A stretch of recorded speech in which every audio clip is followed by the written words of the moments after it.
અ, Saraspur રૂપેરા coaching એકેડેમીના વિદ્યાર્થીઓ અને RCB group tuition ઘાટલોડીના વિદ્યાર્થીઓ માટે વિજ્ઞાન ચેપ્ટર 5 જે તત્વોનું આવર્તી વર્ગીકરણ છે એનો આમ જોવા જઈએ તો છેલ્લો વિડીયો એવું કહી શકાય કે જે માર્ચ 21 એટલે કે મે 21ની બોર્ડની પરીક્ષામાં પૂછાય તેવા પ્રશ્નોનો બનેલો છે અને કદાચ સમય રહ્યો તો આપણે એવા પ્રશ્નો પણ લઈ લઈશું કે જે મે 21માં નથી પૂછાવાના પણ જે પછીના વર્ષોના વિદ્યાર્થીઓ આ વિડીયો જોવા માટે ઉપયોગ કરશે એ લોકો માટે કામના છે. તો આપણે અત્યારે ટેક્સ્ટબુક આધારિત એક પ્રશ્ન છે કે જે લઈ રહ્યા છીએ અને મારી સ્પાઇરલ જે રૂપેરા અને આરસીબીના વિદ્યાર્થીઓ પાસે હોય છે એના 6થા પાના પર આવો પ્રશ્ન છે કે પરમાણુની ઇલેક્ટ્રોન રચના અને આધુનિક આવર્ત કોષ્ટકમાં સ્થાન વચ્ચે શું સંબંધ છે? પરમાણુની ઇલેક્ટ્રોન રચના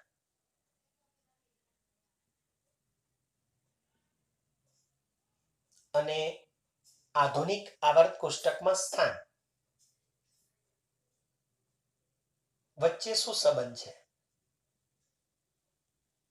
એટલે કહેવાનો મતલબ એ છે કે કોઈ પણ તત્વના પરમાણુની ઇલેક્ટ્રોન રચના ખાલી તમને ખબર હોય, એકલી ઇલેક્ટ્રોન રચના, તો શું તમે આધુનિક આવર્ત કોષ્ટકમાં તેનું સ્થાન કહી શકો ખરા? એવી વાત છે. અને આમ જોવા જઈએ તો આ આધુનિક આવર્ત કોષ્ટકની વિશેષતા પણ છે કે તમે કોઈ પણ પરમાણુની ઇલેક્ટ્રોન રચના પરથી તેનું આધુનિક આવર્ત કોષ્ટકમાં સ્થાન પણ બતાવી શકો છો. સ્થાન એટલે કયા આવર્તમાં અને કયા સમૂહમાં, એ તમે કહી શકો છો. તો પહેલા તો હું તમને એક ઉદાહરણ આપીને બતાવું. દાખલા તરીકે આપણે 11 નંબરનું તત્વ છે સોડિયમ. 11 નંબરનું તત્વ એટલે ઓબ્વિયસલી એની પાસે ઇલેક્ટ્રોન 11 હોવાના અને એની ઇલેક્ટ્રોન રચના એ આપણે આ રીતના લખી શકીએ. ઇલેક્ટ્રોન રચના લખવા માટે તમને યાદ હોય તો આપણે પહેલો આવર્ત, બીજો આવર્ત, ત્રીજો આવર્ત, ચોથો આવર્ત, પાંચમો આવર્ત, છઠ્ઠો આવર્ત અને સાતમો આવર્ત. તો પહેલા આવર્તમાં 2 તત્વો હોય, બીજા આવર્તમાં 8 હોય, ત્રીજા આવર્તમાં 8 હોય, ચોથામાં 18, પાંચમામાં 18, પછી 32 અને 32 અને સો ઓન ચાલુ છે એટલા માટે અહીંયા. તો તમને અહીંયા આ ઇલેક્ટ્રોન રચના આપી, આ ઇલેક્ટ્રોન રચના, તો તમે કઈ રીતે કહી શકો કે આ તત્વ કઈ જગ્યાએ એટલે કે કયા આવર્ત અને કયા સમૂહમાં હશે, એવું કઈ રીતે કહી શકો? તો સાંભળો, પહેલા તમને એ ખબર છે કે આપણે આધુનિક આવર્ત કોષ્ટકની રચના એ પરમાણુ ક્રમાંકને આધારે કરી છે. આ જે આવર્ત કોષ્ટક છે એ પરમાણુ ક્રમાંકને આધારે બનેલું છે, એ તો નક્કી છે. અને તમને ખબર છે કે પરમાણુ ક્રમાંક એટલે એ તત્વ પાસે જો તત્વનો પરમાણુ ક્રમાંક એ 11 હોય, કોઈ બી તત્વનો પરમાણુ ક્રમાંક 11 હોય, તો એની પાસે 11 પ્રોટોન અને 11 ઇલેક્ટ્રોન હોય, એ નક્કી હોય. અને ખાસ કરીને પ્રોટોન તો ન્યુક્લિયસમાં હોય, પણ ઇલેક્ટ્રોન એ આવી રીતના કક્ષાઓમાં ગોઠવાયેલા હોય. આપણી પાસે આ ઇલેક્ટ્રોન રચના છે. તો તમે કહી આપો કે આ તત્વ કયા આવર્તમાં હશે અને કયા સમૂહમાં હશે. તો સાંભળી લો. તમારી પાસે અત્યારે આ ઇલેક્ટ્રોન રચના બતાવે છે કે આવર્ત 1, 2 અને 3. આ એકચ્યુઅલી આવર્ત જ કહેવાય. પહેલો આવર્ત, બીજો આવર્ત અને ત્રીજો આવર્ત. એટલે જે તમને આ દેખાય છે એ આવર્ત ક્રમ બતાવશે, ગોઠવણી આવર્ત ક્રમ. તમને એમ કહી દીધા હોય કે 11 ઇલેક્ટ્રોન છે તો ખબર ના પડે, પણ તમને એમ કહ્યું હોય કે આ રીતે 11 ઇલેક્ટ્રોન છે તો તમને આસાનીથી ગણતા ફાવે કે આ તત્વ એ ત્રીજા આવર્તમાં છે. જો કોઈની ઇલેક્ટ્રોન રચના આમ હોય, આમ, તો તરત જ આપણે કહી શકીએ કે આ તત્વ 1 2 3 4 5 પાંચમા આવર્તમાં છે, આપણે તરત કહી શકીએ. તો આ તમારા માટે બહુ આસાન છે. હવે સમજવું, કોઈની પણ ઇલેક્ટ્રોન રચનામાં આવર્ત ક્રમ તરત જ તમે કહી શકો, ખાલી આમ જ ગણવાનું છે, બસ આમ જ. એટલે હવે કોઈ ચિંતા નથી સાહેબ, આ આવર્ત ત્રીજો છે અમે તો કહી દીધું. ઓકે, હવે પ્રશ્ન આવે સમૂહ. સમૂહ કયો? તો આ જે છેલ્લો ઇલેક્ટ્રોન છે ને, આ એ સંયોજકતા ઇલેક્ટ્રોન કહેવાય. એને સંયોજકતા કક્ષા પણ કહેવાય, આ કક્ષાને. અને એના ઇલેક્ટ્રોનને સંયોજકતા ઇલેક્ટ્રોનની સંખ્યા, એટલે કે એક ઇલેક્ટ્રોન છે. હવે તમે સમજજો કે તમારી જે સંયોજકતા કક્ષામાં ઇલેક્ટ્રોન હોય ને, સંયોજકતા કક્ષામાં, એના આધારે સમૂહ નક્કી થઈ શકે. સમૂહ, દાખલા તરીકે તમારી પાસે અત્યારે એક છે, તો સમૂહ જે અલગ અલગ સમૂહ છે 18 છે. એક આપણે રોમન કરતા સાદા આંકડામાં લખીએ તો 1 2 3 એમ કરતા કરતા છેક 13 14 15 16 17 અને 18 એમ આપણી પાસે 18 સમૂહ છે. એટલે તમે જુઓ કે આપણી પાસે અત્યારે જે રીતના કક્ષાઓ છે એ તો નક્કી થઈ ગઈ કે ભાઈ આ આવર્તક્રમ બતાવે છે, પણ છેલ્લી કક્ષાના ઇલેક્ટ્રોનની સંખ્યા એ સમૂહ બતાવશે. તો એક ઇલેક્ટ્રોન બતાવે છે કે આ પહેલા સમૂહનું તત્વ છે, પહેલા સમૂહ. હવે કોઈકની ઇલેક્ટ્રોન રચના આવી હોય 2 8 6, તો આપણને એ તો ખબર પડી ગયો કે આવર્તક્રમ તો ત્રીજો છે, આવર્તક્રમ. પણ સંયોજકતા ઇલેક્ટ્રોન 6 છે, તો શું એ છઠ્ઠા સમૂહનું તત્વ થાય? ના, છઠ્ઠા સમૂહનું ના થાય. સમજો, તમને ખ્યાલ હોવો જોઈએ, આધુનિક આવર્ત કોષ્ટકમાં 3 સમૂહ 3 થી 12 આ સમૂહમાં પી કક્ષામાં ઇલેક્ટ્રોન નથી જતા, આ ડી કક્ષાથી શરૂ થાય છે. એટલે આપણે સીધો જ આ પહેલો સમૂહ, 2 હોય તો બીજો સમૂહ, 13 હોય તો ત્રીજો સમૂહ, 3 હોય તો ત્રીજો સમૂહ, 4 હોય તો ચોથો સમૂહ, 5 ઇલેક્ટ્રોન હોય તો 15મો સમૂહ, 6 ઇલેક્ટ્રોન હોય તો 16મો સમૂહ, 7 ઇલેક્ટ્રોન હોય તો 17મો સમૂહ, અને જો બાહ્યતમ કક્ષામાં 8 ઇલેક્ટ્રોન હોય તો 18મો સમૂહ. 8 હોય તો તમે જુઓ કે અત્યારે આપણે 6 હોય તો એવું ના કહેવાય કે ત્રીજો આવર્ત અને છઠ્ઠો સમૂહ, એવું ના કહેવાય. સમજો, સમૂહ 6 હોય એટલે 16 થાય, 16. તો આમ જોવા જઈએ તો તમારે સીધું 6 હોય એટલે 1 સુધી બરાબર છે, 2 સુધી બરાબર છે, 3 થી 12 એ ગણવાના જ નથી. એટલે 3 એટલે 13 જ સમજવાનું. સમજો, 13મો સમૂહ, 4 એટલે 14મો. તો આ રીતના જોવા જઈએ તો તમારે આરામથી આ નક્કી થઈ જાય કે આ તત્વ 16મા સમૂહનું છે, 16મો સમૂહ. તો મિત્રો તમે જોઈ શકો છો કે ઇલેક્ટ્રોન રચના ઉપરથી આપણને ખરેખર આવર્ત કયો છે અને સમૂહ કયો છે એવી તરત જ ખબર પડી જાય. આપણે બરાબર જાણતા હોઈએ, તમારું નોલેજ હજી પાયાનું કહેવાય, 10મા ધોરણનું કે 9મા ધોરણનું. 11મો 12મો એ બધું ભણશો પછી આ બધું બહુ આસાનીથી ખબર પડે. અત્યારે તમને આ બધું થોડું ટિપિકલ લાગે કે આ બધું ધ્યાન રાખવું પડશે, આવર્ત કોષ્ટક મગજમાં રાખવું પડશે એવું લાગે, પણ પછી તમારે કોઈ વાંધો નહીં આવે. તો આ પ્રશ્ન આપણે પતી ગયો. પછી થોડો 7મા પાના પર જઈએ, જેમાં ટેક્સ્ટબુકના પ્રશ્નો છે બધા, એ જરા આપણે જોઈએ. ટેક્સ્ટબુકમાં તમે જોઈ શકશો, અત્યારે હું સીધા મારા સ્પાઇરલના આધારે પ્રશ્નો વાંચું છું કે જે રૂપેરા અને આરસીબીના વિદ્યાર્થીઓ પાસે અત્યારે છે. જે પછીથી વિડીયો જોતા હશો એ લોકોએ સ્પાઇરલ હોવી જરૂરી છે, અથવા તો ટેક્સ્ટબુકમાં જોજો. હવે આ પ્રશ્નો દ્વારા છે ને તમને આવર્ત કોષ્ટકનું બહુ ગંભીર જ્ઞાન પણ આવી જશે આ પ્રશ્નો દ્વારા. તો જો પહેલો પ્રશ્ન આવો છે કે બાહ્યતમ કક્ષામાં એક ઇલેક્ટ્રોન ધરાવે એવા બે તત્વો કયા? હવે બાહ્યતમ કક્ષામાં એક ઇલેક્ટ્રોન હોય ને એટલે તમારે સમજી લેવાનું પહેલા સમૂહના તત્વો હોય, સમૂહ 1 ના તત્વો,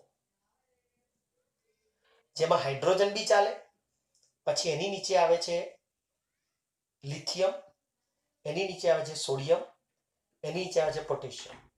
આમાંથી તમે કોઈ પણ તત્વોના નામ કહી શકો, કોઈ પણ તત્વોના. બરાબર, આપણે લિથિયમ અને સોડિયમ કહીએ તો ચાલે, સોડિયમ પોટેશિયમ કહીએ ચાલે. બાહ્યતમ કક્ષામાં એક ઇલેક્ટ્રોન હોય એટલે સમજી લેવાનું કે સમૂહ 1 ના તત્વો છે. પછી બાહ્યતમ કક્ષામાં બે ઇલેક્ટ્રોન ધરાવે. હવે તમને ખબર છે કે હાઇડ્રોજનથી સીધો હિલિયમ હતો, પછી લિથિયમ હતો, બરાબર, હાઈ હેલી 2, પછી સીધો જ દૂર 13મા સમૂહમાં બોરોન હતો, 13મો સમૂહ ડાયરેક્ટ. આ પહેલો, આ બીજો. અહીંયા બેરિલિયમ છે, બેરિલિયમ. તો બાહ્યતમ કક્ષામાં બે ઇલેક્ટ્રોન હોય બીજા સમૂહના તત્વો, બીજા સમૂહના. તો બેરિલિયમ, અને તમે કોષ્ટક આખું બનાવેલું હોય 1 થી 12 તત્વોનું, તો તમને નીચે મેગ્નેશિયમ આવે છે અને એની નીચે કેલ્શિયમ આવે છે. આ તત્વો એવા છે કે જેની ઇલેક્ટ્રોન રચનામાં બાહ્યતમ કક્ષામાં બે ઇલેક્ટ્રોન હશે, બે ઇલેક્ટ્રોન. Beryllium, magnesium, calcium. એટલે તમને જે 1 થી 20 છે ને એનું ભવ્ય જ્ઞાન હોવું જોઈએ, 1 થી 20. બરાબર, એ ધ્યાન રાખજો. પછી ત્રીજું જુઓ, બાહ્યતમ કક્ષામાં 7 ઇલેક્ટ્રોન. એના માટે છે ને હું તમને એક વખત પેલું લખીને મૂકી દઉં એટલે વાંધો ના આવે. એના દ્વારા આપણે બહુ જલ્દી જવાબ આપી શકીશું. જો આધુનિક આવર્ત કોષ્ટક તમારે 20 નંબર સુધી યાદ રાખવાનું છે. આધુનિક આવર્ત કોષ્ટક એ 20 નંબર સુધી યાદ રાખવાનું છે. તો જો આપણે 1, 2, પછી સીધા 3 થી 12 નથી, પછી 13, 14, 15, 16, 17 અને 18.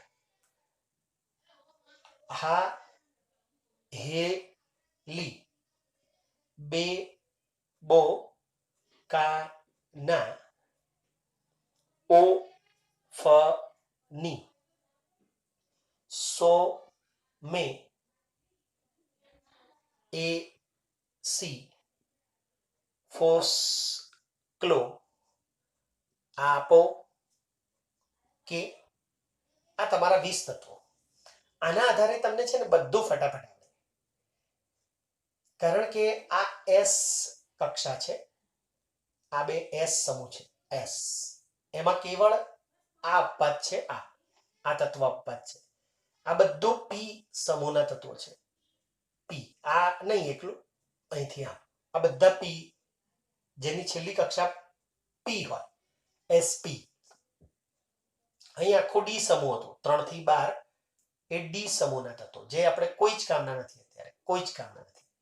અને નીચે એફ હતો.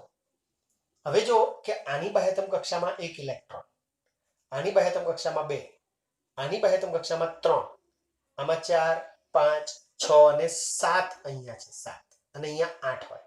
હાલાકી અપવાદ છે, એમાં 2 હોય, બાકી બધામાં 8. હવે જો તમે સવાલ, બાહ્યતમ કક્ષામાં 7 ઇલેક્ટ્રોન ધરાવે, તો આ આપણે 7 કહેવાય, 7.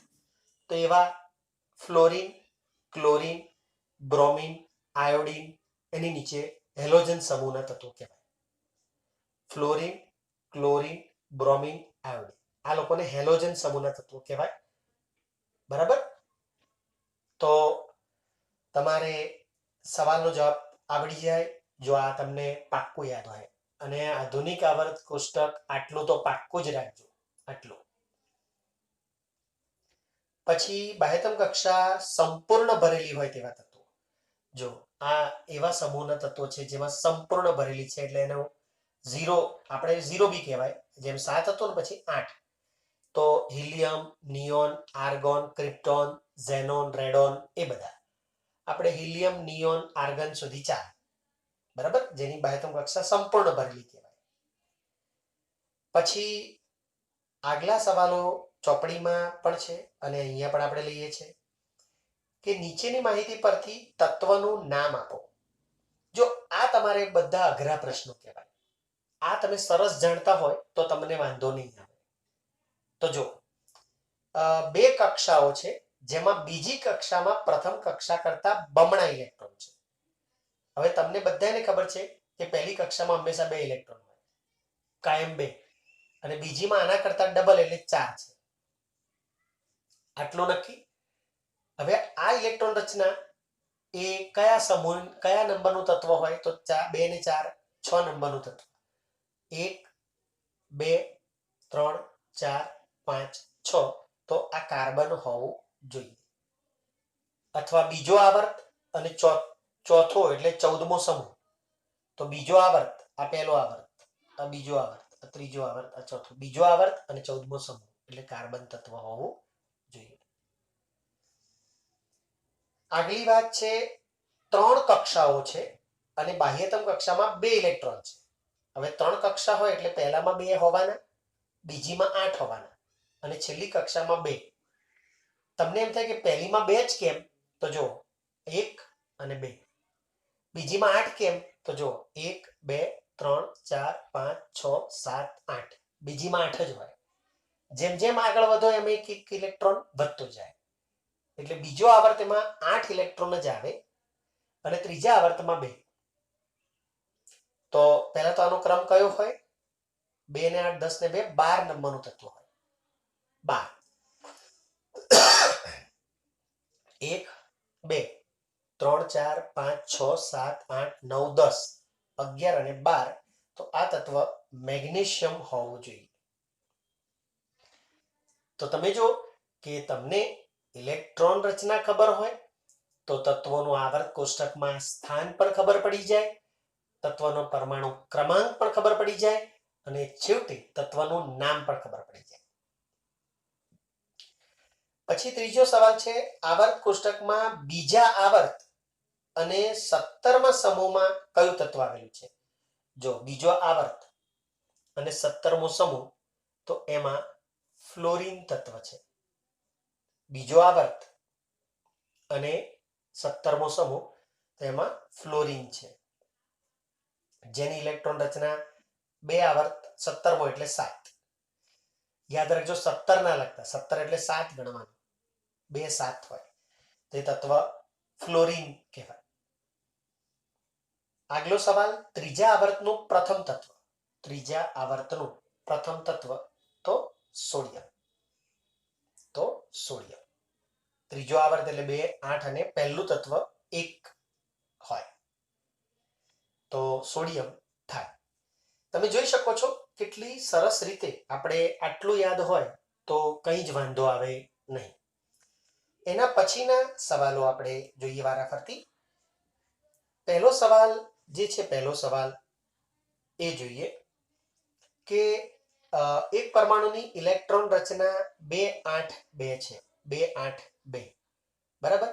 તો આ તત્વનો પરમાણુ ક્રમાંક કેટલો હોય? તો જો 2 અને 10 ને 2 12. યાદ રહે તમારે પરમાણુ ક્રમાંક કહેવાનો છે. કયું તત્વ છે? which element is this? નો એવું પૂછ્યું હોય તો તમે કહી શકો કે 12 નંબર એટલે મેગ્નેશિયમ. બટ અહીંયા તમારે કેવળ એટોમિક નંબર, પરમાણુ ક્રમાંક કહેવાનો છે 12. પછી બીજો સવાલ, આ તત્વ નીચેના પૈકી કયા તત્વ સાથે રાસાયણિક સમાનતા ધરાવતું હશે? તમને એવું કહે છે કે આ તત્વ નીચેના પૈકી કયા તત્વ સાથે રાસાયણિક સમાનતા ધરાવતું હશે? તો તમે જો કે મેગ્નેશિયમ જે છે, મેગ્નેશિયમ, એના વિશે વાત કરવાની છે. 12 નંબરનું તત્વ. તો રાસાયણિક સમાનતા હંમેશા કયા સમૂહમાં હોય, ક્યાં હોય? એક આવર્તમાં ના હોય, એક સમૂહમાં હોય. તો એવું વાત થઈ કે મેગ્નેશિયમ એ સમૂહ 2 નું તત્વ છે. મેગ્નેશિયમ એ સમૂહ 2 નું તત્વ છે. તો સમૂહ 2 માં જેટલા બી તત્વો છે એ રાસાયણિક સમાનતા ધરાવતા હોવા જોઈએ, એટલે કે એમના રાસાયણિક ગુણધર્મોમાં સમાનતા હોવી જોઈએ. તો આના સિવાય કેટલા દેખાય છે તમને અત્યારે? Beryllium, calcium. બરાબર. અત્યારે આપણે આખો આવર્ત કોષ્ટક નથી મોઢે કરવાનું, એટલે બીજા કોઈ તત્વોના નામ આપણે ન આપી શકીએ, પણ નીચે સ્ટ્રોન્શિયમ ને બધા આવતા સમજો. બરાબર. પણ અત્યારે આપણે આટલું જ નામ આપવાના છે, 2 નામ. આપણા 10મા ધોરણમાં 20 તત્વો સુધી જ તમને આવડે એટલા માટે. તો આ બંને તત્વો એવા છે, એમાંથી કોઈનું નામ અંદર હશે તો છે કેલ્શિયમ. કેલ્શિયમ અંદર છે. જો 4 વિકલ્પમાં કેલ્શિયમ છે તો કેલ્શિયમ એ રાસાયણિક સમાનતા ધરાવતું હશે, કેમ કે એનો નંબર 20 છે. પછી આગળ જોવા જઈએ તો એક પરમાણુની ઇલેક્ટ્રોન રચના 2 8 7 છે. માઇન્ડ વેલ, એક પરમાણુની ઇલેક્ટ્રોન રચના 2 8 7 છે. 2 8 7. તો હવે શું કે છે સવાલ, આ તત્વનો પરમાણુ ક્રમાંક કેટલો? તો પરમાણુ ક્રમાંક એટલે તમારે કશું જ નહીં કરવાનું, સિમ્પલ સરવાળો કરવાનો છે. 2 અને 8 10 અને 7 17. તો આસાનીથી આ જવાબ આવડી જાય. ત્યારબાદ અંદર નીચેના પૈકી કયા તત્વ સાથે રાસાયણિક સમાનતા ધરાવે છે? તો 17 નંબરનું તત્વ પહેલા ક્યાં હોય જોઈ લો. 2 8 અને 7 17 ક્લોરીન હોવું જોઈએ. આ તત્વ ક્લોરીન. એટલે 17મા સમૂહમાં જેટલા બી તત્વો એ બધાના રાસાયણિક ગુણધર્મો આની સાથે સમાનતા ધરાવે. આપણું કોષ્ટક અત્યારે આટલું જ મર્યાદિત છે, એટલે તમને ફ્લોરીન લખ્યો હશે એ જો 9 નંબર ફ્લોરીન, 9મા નંબરનો 2 અને 7. તો આમાં પણ 7, આમાં પણ 7. એટલે તમે જુઓ કે આ જે કોષ્ટક છે આટલું એ કેટલું ઇમ્પોર્ટન્ટ છે યાદ રાખો. તો તમે આ લખવાની પ્રેક્ટિસ કરશો, પછી આના વિચારો કરશો ને તો તમને તરત આવડી જશે. હવે તમે જુઓ કે મેન્ડેલિફનું આવર્ત કોષ્ટક અને આ આવર્ત કોષ્ટક આધુનિક, એમાં શું ફેર છે, શું સમાનતા છે? એવો સવાલ તમને પૂછાય કે જે આપણો સ્પાઇરલમાં તમે પાનું પાછળ કરો તો છેલ્લો પ્રશ્ન છે. એમાં જ્યાદાતર સમાનતા બહુ ઓછી છે. સમાનતા એક છે. સમજો કે મેન્ડેલિફે પણ એવું કહ્યું કે તત્વો આવર્તનીય ગુણધર્મો ધરાવે છે. તત્વો આવર્તનીય એટલે શું?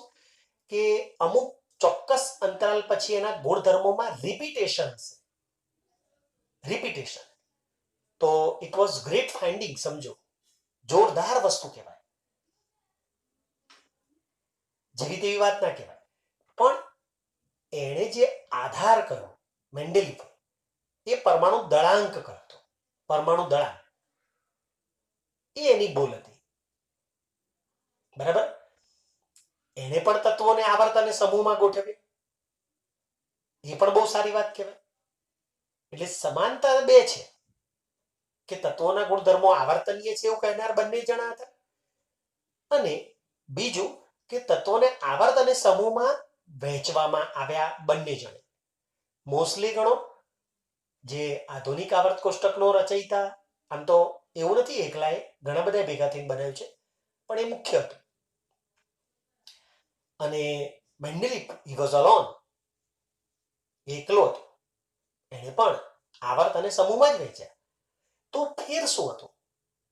તો સાંભળો, મેન્ડેલિફે આવર્ત 7 જ બનાવે. આવર્ત 7 બનાવે, પણ સમૂહ એને 8 બનાવે. 8.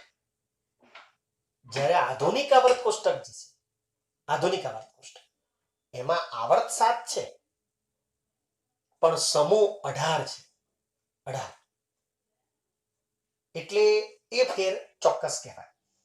બીજું કે મેન્ડેલિફે આવા જે નિષ્ક્રિય વાયુ છે ને, બધા નિષ્ક્રિય વાયુ સંક્રાંતિ તત્વો જેને કહેવાય, એનું આવર્ત કોષ્ટકમાં કોઈ સ્થાન નહોતું આપ્યું. હા હા, એ વાત સાચી કે એણે એવું ચોક્કસ કહ્યું હતું કે એવા સમૂહના એવા તત્વો મળે તો એને પાછળ 0 સમૂહ તરીકે એણે બતાવ્યા હતા. તમારી ચોપડીમાં નથી, પણ મેં જે વિડીયોઝ ઇન્ટરનેટ પર જોયા છે એમાં બતાવે છે કે 0 ગ્રુપ એણે નામ આપ્યું હતું કે એવા નિષ્ક્રિય તત્વોને 0 ગ્રુપમાં લઈ જવા. પણ આપણી અત્યારે હાલ પૂરતું નોલેજ એવું છે કે એણે સંક્રાંતિ તત્વોનું આવર્ત કોષ્ટકમાં કોઈ સ્થાન નહોતું આપ્યું, આપણે એવું કહી શકીએ. જ્યારે આધુનિક આવર્ત કોષ્ટકમાં સંક્રાંતિ તત્વોનું સ્થાન છે 18મા સમૂહમાં. અને મોટો ફેર તો તમે જોઈ શકો છો કે આધુનિક આવર્ત કોષ્ટકમાં તત્વો પરમાણુ ક્રમાંકને આધારે છે અને મેન્ડેલિફમાં પરમાણુ દળાંકને આધારે છે. એ મુખ્ય. મેન્ડેલિફે 63 તત્વોનું સ્થાન નક્કી કર્યું હતું, જ્યારે અત્યારે 118 તત્વોના સ્થાન નક્કી થયા છે આમાં. બરાબર છે. અને બીજું કે પરમાણુ દળાંકમાં જે નિયમિતતા નહોતી ને, એના ચડતા ક્રમમાં કોઈ નિયમિતતા નથી. પરમાણુ દળાંક તો ક્યાંથી નિયમિત જ ક્યાં છે? તો પોઈન્ટમાં આવે. કોઈકનો પરમાણુ દળાંક 13.9 હોય, કોઈકનો 14.2 હોય, તો કોઈનો 18.4 હોય. કોઈ પરફેક્ટ ઇન્ટરવલ નહીં. જ્યારે જ્યારે પરમાણુ ક્રમાંકમાં પરફેક્ટ ઇન્ટરવલ છે, 1 2 3 4 પરફેક્ટ, એટલે એમાં ભવિષ્યમાં કોઈ તત્વો શોધાશે. કેટલા શોધાશે? આરામથી તમે કહી શકે. તો તમે જો કે જે તફાવતમાં મુદ્દા છે એ બધા સમજી જાય એવા છે. હા, મેન્ડેલિફનું આવર્ત કોષ્ટકમાં કેટલીક ક્ષતિઓ છે, કેટલીક ભૂલો છે, જ્યારે આધુનિક આવર્ત કોષ્ટક એ લગભગ ક્ષતિરહિત છે. પણ બંનેમાં એક પ્રોબ્લેમ પાછો છે કે હાઇડ્રોજનના સ્થાન વિશે એ અનિશ્ચિતતા છે. Even Mendeleev was not able to put it at proper place, કે which is proper one. અને ઇવન અત્યારે જે મોડર્ન પિરિયોડિક ટેબલ છે એમાં પણ હાઇડ્રોજન એ થોડું પ્રોબ્લેમેટિક જ છે. અહીંયા મૂક્યો છે પણ અહીંયા આવી શકે એવો છે. એટલે એ તો બંનેમાં સમાનતા છે. હાઇડ્રોજનના સ્થાન વિશે બંનેમાં અનિશ્ચિતતા છે. એ બંનેનો પ્રોબ્લેમ છે. અને એ વિશે આપણે બહુ સરસ ગંભીર વાત પણ કરી ચૂક્યા છીએ કે હાઇડ્રોજન કેમ પ્રોબ્લેમ વાળો છે. તો એક તો એની ઇલેક્ટ્રોન રચના જોતા એની બાહ્યતમ કક્ષામાં 1 ઇલેક્ટ્રોન છે. જો હાઇડ્રોજનનો પરમાણુ ક્રમાંક 1, બાહ્યતમ કક્ષામાં 1 ઇલેક્ટ્રોન, એટલે આપણે એને સમૂહ 1 નું તત્વ કહી શકીએ. સમૂહ 1 નું, કેમ કે સમૂહ 1 ના તમામ તત્વોમાં એ એક જ ઇલેક્ટ્રોન છે. પણ પાછો પ્રોબ્લેમ શું છે કે સમૂહ 1 ના તત્વો આલ્કલી ધાતુઓ છે. આલ્કલી ધાતુઓ એટલે કે એ લોકો બેઝ બનાવે, પાણી સાથે પ્રક્રિયા કરીને બેઝ બનાવે. પણ હાઇડ્રોજન એવું કંઈ કરતો નથી, તો એને ત્યાં રાખવો પડ્યો, કારણ કે એની બાહ્યતમ કક્ષામાં 1 ઇલેક્ટ્રોન છે. ગુણધર્મોમાં અસમાનતા હોવા છતાં, કેમ કે એ અન્ય તત્વોની જેમ હેલોજન તત્વો, સલ્ફર અને ઓક્સિજન સાથે પ્રક્રિયા પરફેક્ટલી આ લોકોની જેમ કરે છે, આલ્કલી ધાતુની જેમ. સોડિયમ છે, સોડિયમ ક્લોરાઇડ બને, તો હાઇડ્રોજન છે તો હાઇડ્રોજન ક્લોરાઇડ પણ બને. એટલે બીજા ગુણધર્મો એના પાછા આલ્કલી ધાતુ જેવા છે, પણ અમુક નથી, જેમ કે બેઝ ના બનાવે. તો સાહેબ અહીંયા કેમ મૂકવાનો? અહીંયા શું એના જેવું છે? તો એકચ્યુઅલી હાઇડ્રોજનના અમુક ગુણધર્મો હેલોજન સમૂહના તત્વો જેવાય છે. દાખલા તરીકે હેલોજન સમૂહના તત્વો છે ને, એ હંમેશા દ્વિપરમાણિક અણુ સ્વરૂપે રહે. દ્વિપરમાણિક Cl2 F2, તો હાઇડ્રોજન બી H2 તરીકે જ રહે. હાઇડ્રોજનનો એકલો પરમાણુ તમને જોવા ના મળે. મિનિમમ 2 હાઇડ્રોજનના પરમાણુ જોડે હોય, મિનિમમ. એટલે આ પ્રોબ્લેમ આના જેવો બી છે, આના જેવો છે. પણ એનો બાહ્યતમ કક્ષામાં 1 ઇલેક્ટ્રોન હોય, જ્યારે અહીંયા બાહ્યતમ કક્ષામાં 7 ઇલેક્ટ્રોન હોય. એ નથી મળતું આવતું. એટલે અત્યારે તો હાઇડ્રોજનને આ લોકોએ અહીંયા રાખ્યો છે, પણ પ્રોબ્લેમ તો હજી એ છે હાઇડ્રોજનનો.